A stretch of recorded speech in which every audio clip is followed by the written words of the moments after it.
Indah berbalam si awan petang, berarak di celah pepohon ara. Pemanis kalam selamat datang, awal bismillah pembuka bicara.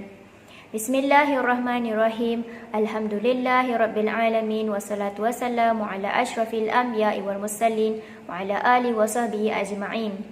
Assalamualaikum warahmatullahi wabarakatuh. Salam ukhuwah dan salam keluarga Malaysia saya ucapkan.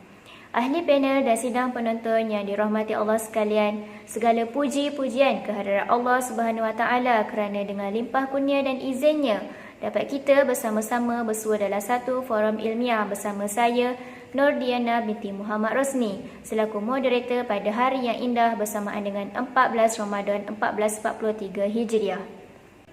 Penonton yang dihormati, sebelum saya memperkenalkan ahli-ahli panel kita yang cantik dan segak pada hari ini, izinkan saya untuk berbicara sedikit sebanyak berkaitan dengan tajuk kita pada hari ini. Tajuk forum kita pada hari ini adalah berkaitan dengan akhlak Islam. Akhlak merupakan garis pemisah antara orang yang berakhlak dengan orang yang tidak berakhlak. Akhlak juga merupakan roh Islam yang mana agama tanpa akhlak samalah seperti jasad yang tidak bernyawa. Oleh itu, salah satu misi yang dibawa oleh Rasulullah SAW ialah untuk membina kembali akhlak manusia yang telah runtuh sejak zaman para nabi yang terdahulu, ekoran penyembahan berhala oleh pengikutnya yang telah menyeleweng. Sebelum kita mengupas tajuk ini dengan lebih mendalam, terlebih dahulu mari kita berkenalan dengan kedua-dua orang ahli panel kita pada hari ini. Jangan ragu dan jangan risau kerana para penonton sememangnya tidak asing lagi dengan panel-panel kita pada hari ini. Baiklah, di sebelah kanan saya, ahli panel pertama saudari Nur Hamizah Syazwani binti Muhammad Jamal yang merupakan ahli panel pertama forum pada pagi ini. Apa khabar saudari? Alhamdulillah, sihat Encik Moderator. Terima kasih kerana bertanya. Alhamdulillah, semoga saudari Hamizah sentiasa sihat selalu. Seterusnya, kita berkenalan pula dengan ahli panel yang kedua iaitu saudara Muhammad Aiman Ridwan bin Muhammad Syarul Rizwan. Selamat datang diucapkan kepada saudara. Terima kasih saya ucapkan kepada Cik Diana kerana sudi menjemput saya dalam forum ini. Saya juga mengucapkan selamat sejahtera kepada panel yang pertama serta penonton sekalian. Baiklah, sebelum saya menyimpang dengan lebih jauh, eloklah kita mengetahui terlebih dahulu apa sebenarnya yang dimaksudkan dengan akhlak. Jadi, soalan saya untuk ahli panel pertama kita, saudari Hamizah, apakah sebenarnya yang didefinisikan dengan akhlak? Terima kasih Cik Moderator yang cantik mulut pekertinya membawa persoalan. Terlebih dahulu yang dihormati barisan tetamu kehormat, kombinasi intelektual kehakiman, rakan panel dan seterusnya penonton yang dirahmati Allah sekalian.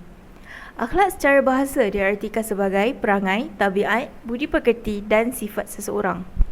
Secara istilah, Imam Al-Ghazali menyebutkan bahawa akhlak adalah suatu sifat yang baik yang biasanya akan memiliki akhlak yang baik juga, dan sebaliknya jika seseorang memiliki sifat tidak baik cenderung untuk memiliki akhlak yang tercela. Kata akhlak juga disebutkan dalam firman Allah Subhanahu Wa Taala, A'udzu billahi minasyaitonir rajim. An-nari dzikra bi khalisatin akhlaqnahum inna. Artinya, sesungguhnya kami telah mensucikan mereka dengan menganugerahkan kepada mereka akhlak yang tinggi, iaitu setelah selalu mengingatkan manusia kepada negeri akhirat. Dalam Islam, akhlak telah dibahagikan kepada beberapa perkara, iaitu yang pertama, akhlak terhadap Allah Subhanahu Wa Taala. Manusia diberikan kesempurnaan dan kelebihan dibandingkan dengan makhluk yang lain. Manusia juga diberikan akal untuk berfikir, perasaan dan nafsu, sehingga sudah seharusnya kita memiliki akhlak yang baik terhadap Allah Subhanahu Wa Taala. Sesuai dengan firman Allah, dan jika kamu menghitung-hitung nikmat Allah, nescaya kamu tidak dapat menentukan jumlahnya. Sesungguhnya Allah benar-benar Maha Pengampun lagi Maha Penyayang. Surah An-Nahl ayat 20. Adapun kewajipan manusia terhadap Allah pada garis besarnya ada dua, iaitu mentauhidkannya dan beribadah kepadanya. Dua hal ini juga menjadi kewajipan manusia kepada Allah yang tertuang di dalam firman, yang bermaksud sesungguhnya yang paling aku cintai di antara kalian dan paling dekat tempat duduknya denganku pada hari kiamat adalah mereka yang paling bagus akhlaknya di antara kalian. Hadis riwayat Tirmizi nombor 1941, dinilai Hasan Al-Banani Hasan Al-Bani dan Sahih Al-Jami nombor 2201. Yang kedua, akhlak sebagai orang tua. Tentu anak menjadi amanah yang dititipkan oleh Allah Subhanahu Wa Taala kepada orang tuanya. Kewajipan kita sebagai orang tua adalah memberi nama yang baik, menyembelih haiwan akikah hari ke-7 kelahirannya, mengkhatankannya, memberi kasih sayang, memberi nafkah, memberikan pendidikan terutama yang berhubung dengan agama dan menikahkannya dengan pasangan yang baik setelah dewasa. Dan yang ketiga, akhlak terhadap sesama manusia. Islam mengajarkan agar manusia selalu memelihara dan mengembangkan hubungan baik antara sesama manusia, termasuk dengan tetangga. Kewajipan ini dinilai penting kerana dapat mempengaruhi kualiti keimanan seseorang. Rasulullah SAW bersabda, "Bukanlah orang yang beriman sehingga ia sendiri kenyang, sedangkan tetangga yang di sebelahnya kelaparan." Hadis riwayat Bukhari.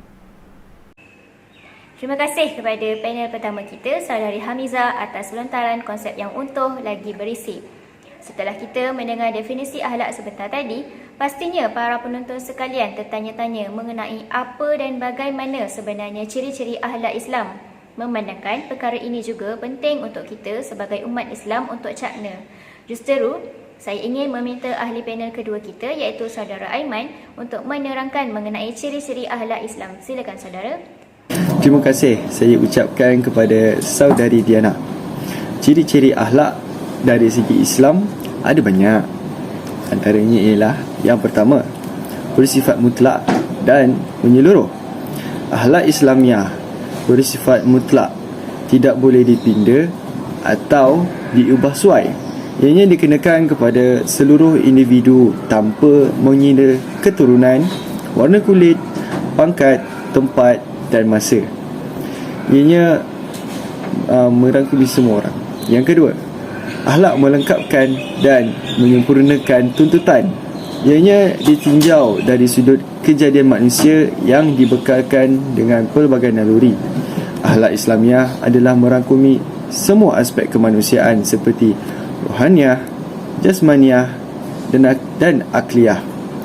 Sesuai dengan semua tuntutan naluri dalam usaha mengawal sifat-sifat yang tercela, iaitu sifat-sifat mazmumah untuk kesempurnaan insan dan bukannya untuk mengawal kebebasan peribadi seseorang.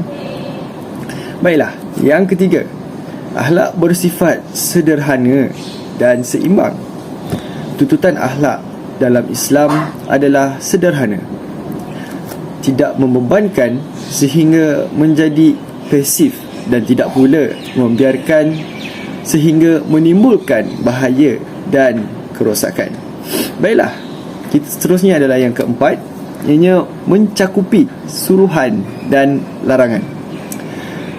Bagi kebaikan manusia, pelaksanaan akhlak Islamiah meliputi suruhan dan larangan dengan tidak boleh mengutamakan atau mengabaikan mana-mana aspek tersebut. Baiklah, yang kelima, bersih dalam perlaksanaan. Untuk mencapai kebaikan, akhlak Islamiah memerintah supaya cara dan metod pelaksanaan sesuatu perbuatan dan tindak laku sehendaklah dengan cara yang baik dan saluran yang benar yang tidak boleh ditetapkan oleh akhlak Islamiah. Erti kata lain, untuk mencapai sesuatu matlamat, cara pelaksanaannya mestilah bersih menurut tata cara Islam. Baiklah, yang terakhir dalam ciri-ciri Islam ialah matlamat tidak menghalalkan cara keseimbangan. Akhlak dalam Islam membawa kesinambungan bagi tuntutan realiti hidup antara rohaniah dan jasmaniah serta akiliyah, dan antara kehidupan dunia dan akhirat sesuai dengan tabi'i manusia itu sendiri. Dan jelaslah bahawa itu adalah antara ciri Islam, akhlak-akhlak Islam.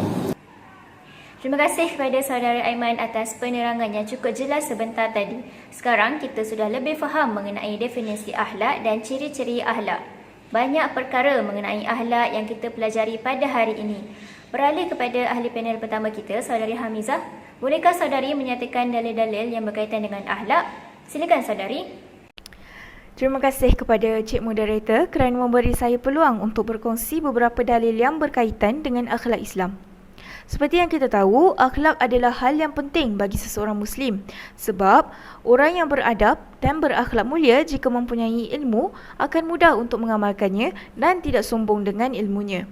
Dalam Islam, akhlak dapat dibagi menjadi akhlak kepada Allah SWT dan juga kepada sesama manusia. Beberapa ayat Al-Quran tentang akhlak yakni, yang pertama, ayat Al-Quran tentang akhlak dan akidah. A'udzu billahi minasyaitonir rajim. وَالْيَتَامَى الْقُرْبَى وَذِي الْإِحْسَانِ وَبِالْوَالِدَيْنِ لِلَّهِ إِلَّا تَعْبُدُونَ لَهُ حُسْنًا لِلنَّاسِ وَقُولُوا وَالْمَسَاكِينِ. Artinya, janganlah kamu menyembah selain Allah dan berbuat baiklah kepada kedua orang tua, kerabat, anak-anak yatim dan orang-orang miskin, dan bertutur katalah yang baik kepada manusia. Surah Al-Baqarah ayat 83. Yang kedua, ayat Al-Quran tentang akhlak dan sabar. A'udzu billahi minasyaitonir rajim.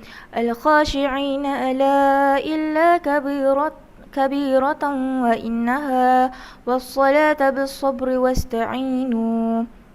Artinya, jadikanlah sabar dan salat sebagai penolongmu, dan sesungguhnya yang demikian itu sungguh berat kecuali bagi orang-orang yang khusyuk. Surah Al-Baqarah ayat 45. Sebelum Rasulullah memerintahkan kepada umatnya untuk berakhlak mulia, beliau telah mencontohkannya terlebih dahulu sebagai uswatun hasan ataupun contoh yang terbaik. Sangat banyak hadis tentang akhlak yang memerintahkan kepada umat Islam untuk memperbaiki akhlak serta menunjukkan keutamaan akhlak mulia. Beberapa di antaranya yakni, yang pertama, hadis tentang akhlak Islami. Dini likulli inna Rasulullah sallallahu alaihi wasallam qala al-haya'ul Islam wa khalaqal khalaqa. Dari Anas bin Malik, Rasulullah sallallahu alaihi wasallam bersabda, sesungguhnya setiap agama memiliki akhlak dan akhlak Islami adalah rasa malu. Hadis riwayat Ibnu Majah. Yang seterusnya, hadis tentang akhlak dan kedermawanan. Isfasaha wa yubdighul akhlaqu wa ma'aliyal karama wa yuhibbul karimullahu inna. Yang bermaksud, sesungguhnya Allah Maha Pemurah, menyukai kedermawanan dan akhlak yang mulia serta membenci akhlak yang rendah yakni hina. Hadis riwayat Bukhari dan Muslim. Alhamdulillah, terima kasih kepada ahli panel pertama kita, Saudari Hamizah, yang sudi berkongsi dalil-dalil yang berkait rapat dengan tajuk kita pada hari ini, iaitu dalil-dalil untuk akhlak Islam. Baiklah, soalan saya yang seterusnya buat ahli panel kedua kita, Saudara Aiman, apakah kepentingan akhlak ini buat semua umat Islam? Dipersilakan Saudara Aiman untuk merungkai persoalan ini. Persoalan yang sangat menarik. Ya, memang tidak dapat disangkalkan lagi bahawa akhlak merupakan nadi utama dalam pembangunan manusia. Setiap tamadun umat manusia dari dahulu hingga kini, ianya terbina daripada asas akhlak ataupun dikenali sebagai tamadun kemanusiaan. Tamadun kemanusiaan ini ialah asas yang membina tamadun tersebut di luar kawasan kebendaan.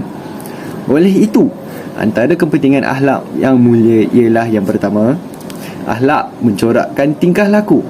Akhlak memainkan peranan yang penting dalam mencorakkan tingkah laku dalam kehidupan seseorang. Setiap tingkah laku yang lahir daripada manusia sebenarnya adalah cernaan daripada apa yang tersemat di dalam dirinya. Menurut Imam Al-Ghazali, setiap yang ada di dalam hati akan menzahirkan kesannya daripada anggota badan, sehinggalah setiap pergerakannya adalah berlandaskan kepadanya.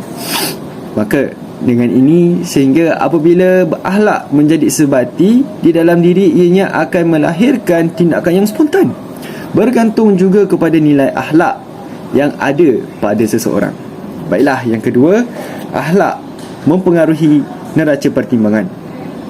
Akhlak, iaitu neraca akhlak yang sebati di dalam diri manusia, akan mempengaruhi pertimbangannya dalam menilai sesuatu perbuatan. Oleh itu, kesahihan dalam pertimbangan ini bergantung juga kepada sejauh mana kesahihan neraca yang dipegang olehnya. Baiklah, yang ketiga, akhlak mencerminkan keimanan. Akhlak adalah cermin keimanan seseorang. Dengan erti kata lain, iman yang sempurna akan membuat produk akhlak yang mulia. Atau dengan perumpamaan yang sangat mudah, ibarat pohon yang hanya bergantung kepada keelokan akarnya.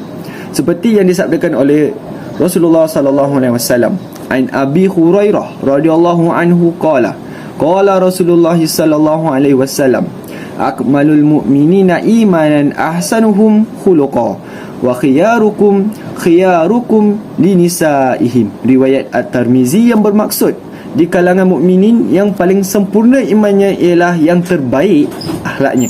Baiklah, yang seterusnya, yang keempat, akhlak sebagai simbol tamadun manusia.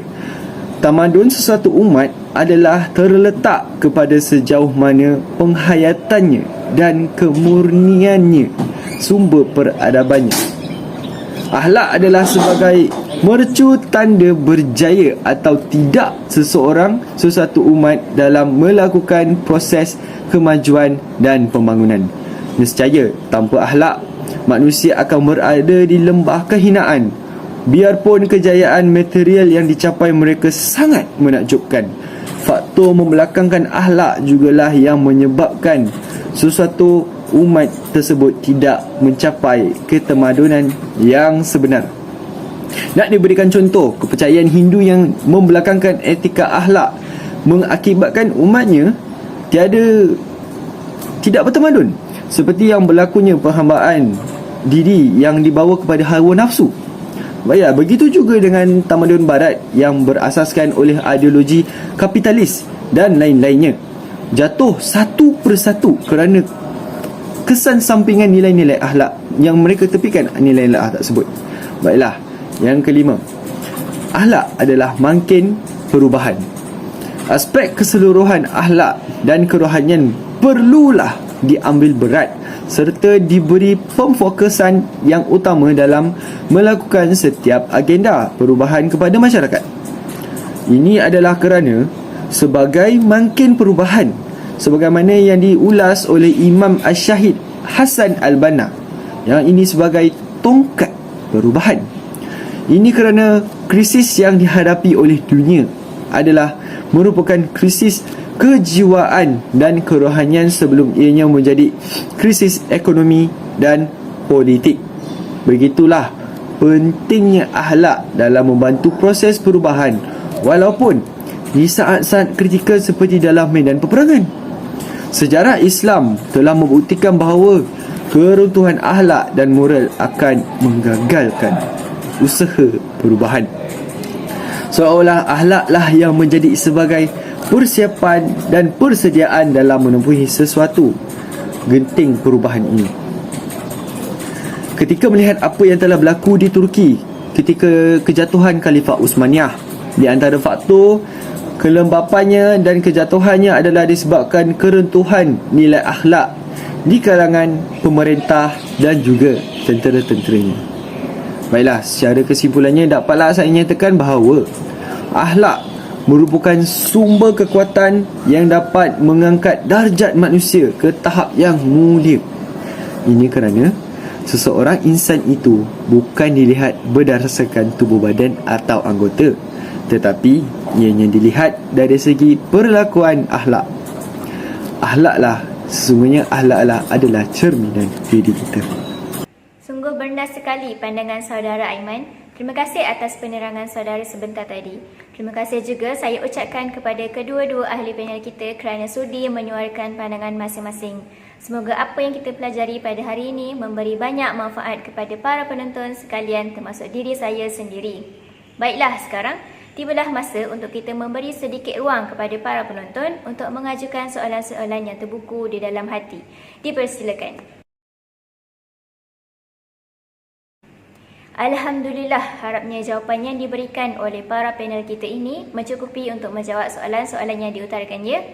Sebelum kita mengakhiri sesi forum kita pada hari ini, mari kita dengarkan terlebih dahulu rumusan daripada kedua-dua ahli panel kita berkaitan tajuk kita pada hari ini. Silakan Saudari Hamizah. Baik, sememangnya menjadi kewajipan bagi kita yang mengaku Muslim untuk berakhlak mulia.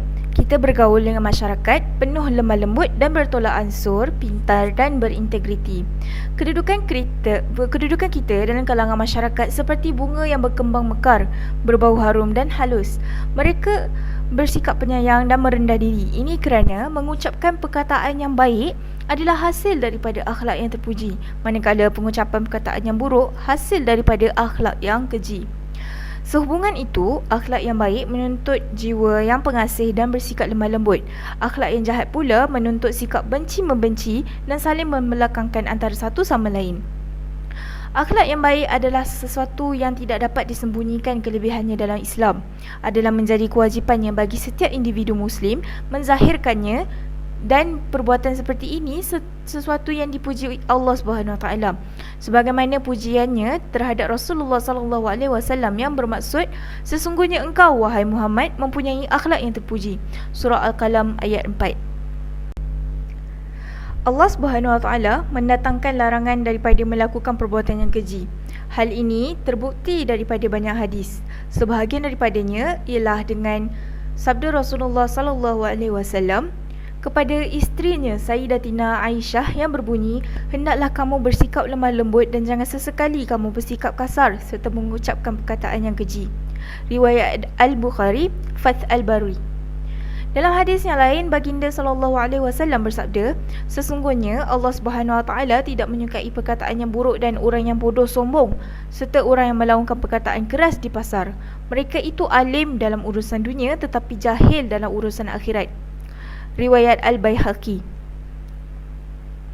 Sayyidina Anas bin Malik radhiyallahu anhu mengatakan, Rasulullah sallallahu alaihi wasallam tidak pernah mencela dan tidak pernah melafazkan kata-kata yang buruk. Riwayat Al-Bukhari, Fath Al-Bari.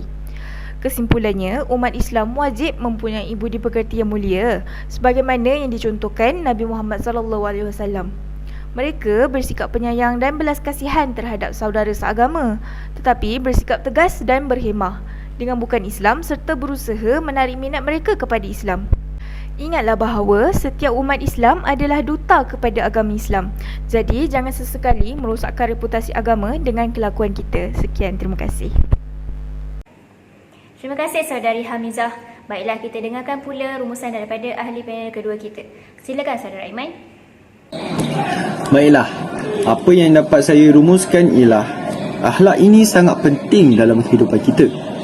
Ianya memberi pelbagai kebaikan terhadap diri kita serta masyarakat. Rumusan ini dapat diperkukuhkan lagi daripada hujah saya mengenai ciri-ciri akhlak dan kepentingan akhlak itu sendiri. Disebabkan itu, dapatlah kita fahami betapa pentingnya akhlak mulia ini. Sekiranya kita tidak dapat mengamalkan akhlak mulia, nescaya kehidupan kita akan menjadi porak-poranda. Itu saja daripada saya. Alhamdulillah, terima kasih kepada kedua-dua ahli panel kita yang bijak memberi pandangan dan merumuskan pandangan masing-masing dengan jelas dan padat sekali. Baiklah, setelah kita mendengar rumusan daripada kedua-dua ahli panel kita, izinkan saya untuk membuat kesimpulan bagi keseluruhan bagi tajuk akhlak Islam ini.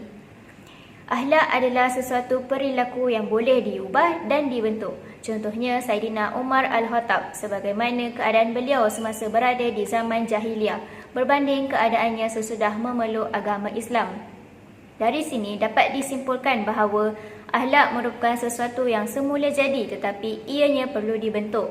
Kita sebagai umat Islam wajib mempunyai budi pekerti yang mulia sebagaimana yang dicontohkan Nabi Muhammad SAW. Baginda bersikap penyayang dan belas kasihan terhadap saudara seagama tetapi bersikap tegas dan berhemah dengan bukan Islam serta berusaha menarik minat mereka kepada Islam. Ingatlah bahawa setiap umat Islam adalah duta kepada agama Islam. Jangan sesekali merosakkan reputasi agama dengan kelakuan kita. Akhirul kalam, terima kasih diucapkan kepada para panel jemputan dan penonton sekalian yang sudi menghadiri dan menonton majlis forum ini.